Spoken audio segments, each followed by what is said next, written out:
Bacaan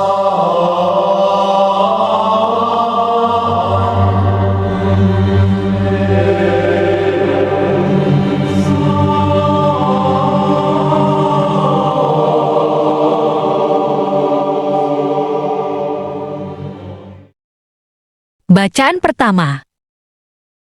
Bacaan dari kitab Yeremia. Beginilah firman Tuhan. Inilah yang telah kuperintahkan kepada mereka, dengarkanlah suaraku. Maka aku akan menjadi Allahmu, dan kamu akan menjadi umatku. Dan ikutilah seluruh jalan yang kuperintahkan kepadamu, supaya kamu berbahagia. Tetapi mereka tidak mau mendengarkan dan tidak mau memberi perhatian.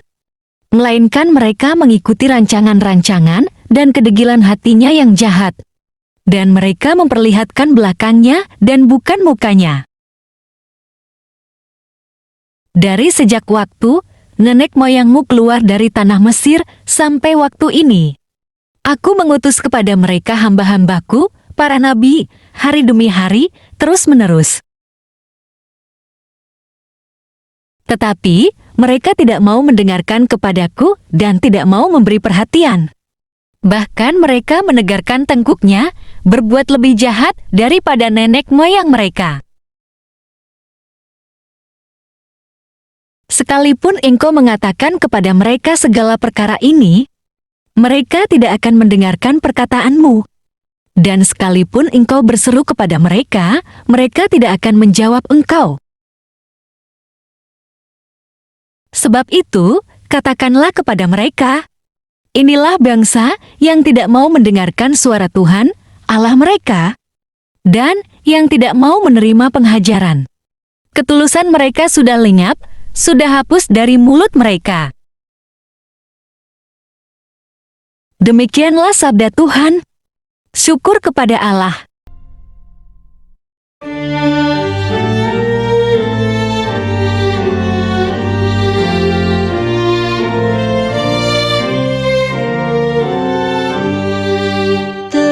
Terpujilah Kristus Tuhan, Raja mulia dan kekal.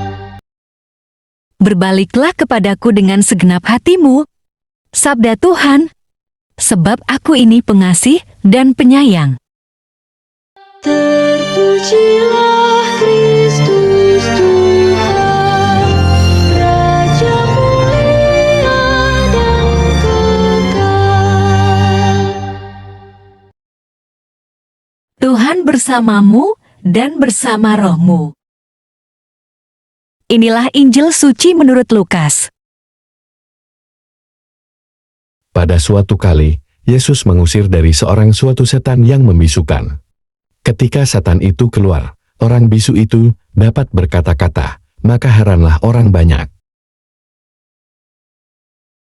Tetapi, ada di antara mereka yang berkata, ia mengusir setan dengan kuasa Beelzebul, penghulu setan.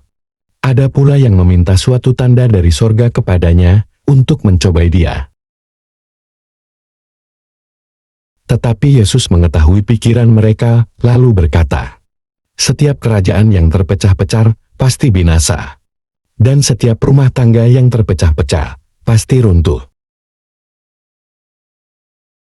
Jikalau iblis itu juga terbagi-bagi dan melawan dirinya sendiri, bagaimanakah kerajaannya dapat bertahan?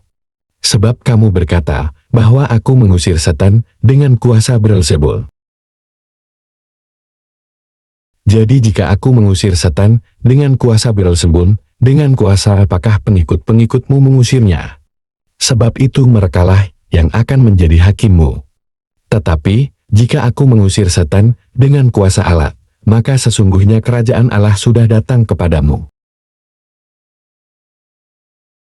Apabila seorang yang kuat dan yang lengkap bersenjata menjaga rumahnya sendiri, maka amanlah segala miliknya.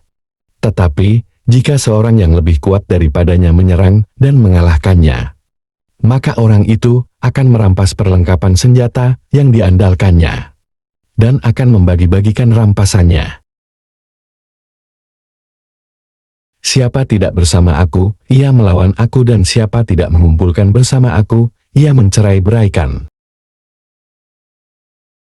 Demikianlah sabda Tuhan. Terpujilah Kristus. Bapak, Ibu, dan saudara-saudari terkasih dalam Kristus Yesus. Bacaan Injil Lukas hari ini mengenai Yesus dan Beelzebul. Yesus dikatakan mengusir setan dengan kuasa Beelzebul. Bapak Ibu yang terkasih, banyak di luar sana di dalam usaha dagangan dan lain-lain mengandalkan kekuatan sebuah jimat supaya dagangannya laris. Tidak heran walaupun zaman sekarang adalah zaman digital. Namun ada saja orang yang mengandalkan kepada seorang dukun. Mereka tidak percaya kepada Tuhan, karena bila melalui Tuhan perjalanan menuju sukses akan lama. Sehingga mengambil jalan yang instan, pergi ke orang pintar, supaya usahanya lancar laris manis. Mengandalkan kuasa setan untuk meraih kesuksesan adalah perbuatan sia-sia, yang menjerumuskan orang ke jurang kesesatan menuju ke alam maugah. Cara kerja setan selalu meminta balas jasa dari orang yang memujanya, dan biasanya akan menghancurkan dirinya dan keluarganya. Seperti kita ketahui, setan selalu memberikan hal-hal duniawi, terlebih harta dunia. Namun di balik itu setan meminta imbalan yang tak dapat kita tolak. Bapak Ibu terkasih, mari kita baca firman Allah, Lukas pasal 4 ayat 6 dan 7. Kata iblis kepadanya, "Segala kuasa itu, serta kemuliaannya akan kuberikan kepadamu.